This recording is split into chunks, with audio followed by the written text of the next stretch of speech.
السلام عليكم ورحمة الله. مرحبا بكم في فيديو جديد ووصفة جديدة. الوصفة اليوم ان شاء الله بطاطا مقلية كتجي مقرمشة وكتجي بنينة. انا متأكدة انها غادي تعجبكم. بقاو معايا باش تشوفوا المقادير وطريقة التحضير. نبداو بسم الله على بركة الله. بالنسبة للطريقة جد سهلة. كناخدو الكمية ديال البطاطا اللي غتكفينا، يعني بطبيعة الحال كيف ما بغيتو 500 غرام او 1 كيلو، يعني على حسب نتوما شحال بغيتو د البطاطا. بطبيعة الحال كنقشروها كنغسلوها ثم كنقطعوها على شكل طولي، يعني بحال كيف ما كنصاوبو فريت عادية. ثم ضفت هنايا الماء، واحد الكميه د الماء اللي وصل ليا للسطح ديال البطاطا. ثم كنضيف معلقه كبيره ديال الخل اولا معلقه ونص ديال الخل.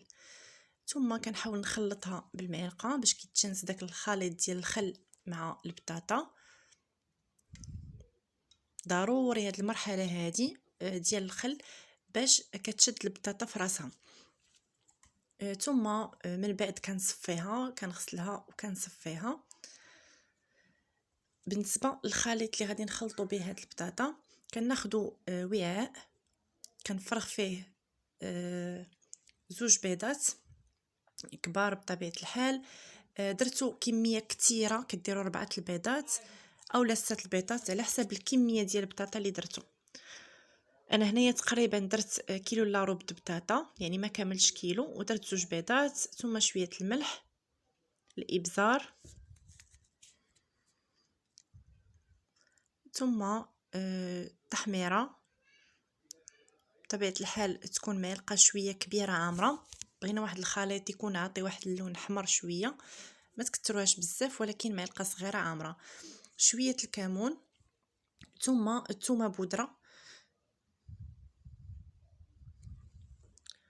هنايا تقريبا درت ديك الضامه الصغيره ديال الثومه بودره ودرت النصف ديالها. ثم كنحاول نخلط مزيان حتى كيتجانس ليا الخليط.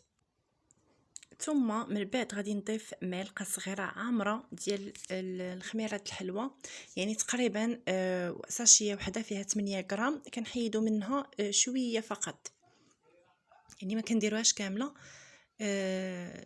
كنديروا معلقه صغيره عامره. ثم بالنسبه للخميره كيخصنا نحركوها مزيان لانها كيبقاو فيها دوك الحبيبات، يعني حتى كتجانس لينا وكتولي هكا بحال الماء. وكنخلطوها مزيان مع الخليط، يعني ضروري تحل مزيان. ثم من بعد كناخد واحد الشيفون اولا بابي ابسوربون عفوا، وكنشف مزيان البطاطا ديالي، يعني حتى ما كتبقى.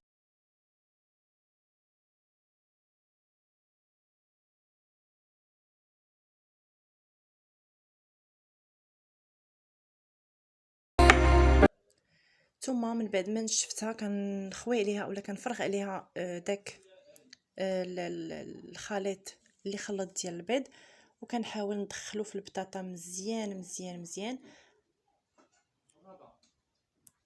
ثم كناخذ واحد السلوفان وكنغطيه به وكنخليوه يرتاح، يعني حتى كتشرب ليا ديك البطاطا داك الخليط اولا ديك الصلصه مزيان. ثم من بعد هنايا عندي الدقيق، يعني الدقيق العادي اولا الفورص، الدقيق الابيض. كناخذ ما كنديروش كامله في الدقيق، ما كنديرش بطاطا كاملها، كناخذ القياس ديالي فقط اللي غادي نقلي، يعني واحد شويه اللي غادي نقلي. كنخلطو كندخلو في الدقيق مزيان.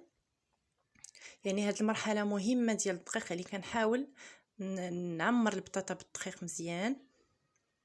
وكناخذ واحد الصفايه وكنصفيها من الدقيق، يعني ما نصفيهاش بزاف، ولكن داك الدقيق الزائد فقط اولا الزوائد ديال الدقيق اللي كتحيد فقط.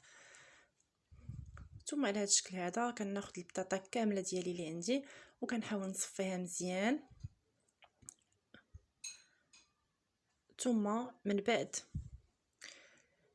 كنقليها بالطريقه العاديه كيف ما كتشوفوا. داك الدقيق الزائد كيخرج من الصفايه. ثم من بعد غادي ناخذ الزيت سخونه، يعني كيف ما كنقليو بطاطا عاديه، وغادي نغطسو فيها ديك البطاطا ديالي، يعني كنبقاو نحطو شويه بشويه، ما نخفرغوهاش كامله باش ما تلصقش ليا مع بعضياتها مع الدقيق. ثم كنخليوها كطيب حتى كتاخد لون ذهبي، وكنعاود هنايا بنفس العمليه.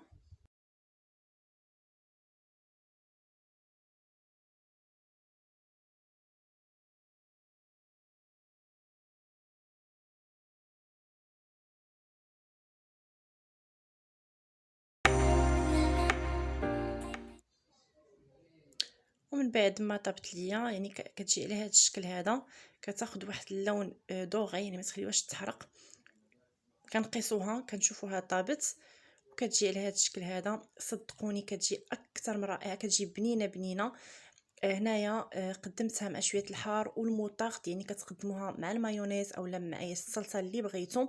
يعني ممكن تقدموها حتى مع صلصه ياغورت طبيعي، يعني كتجي رائعه.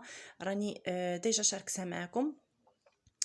اللي بغى نعاود ليه الصلصه اولا بغيتو الوصفه التعاود ديال الصلصه البيضاء ديال الياغورت، خليوها لي في كومونتير، ان شاء الله نقدمها معكم مع وصفه اخرى. وكتجي على هذا الشكل هذا، كتجي بنينه ومقرمشه. صدقوني غادي تعجبكم، والى وصفه مقبله ان شاء الله. ما تنساوش تدعموني باللايكات ديالكم والاشتراكات اللي ما مشتركش باش توصلوا بكل جديد ديالي، والى فيديو جديد.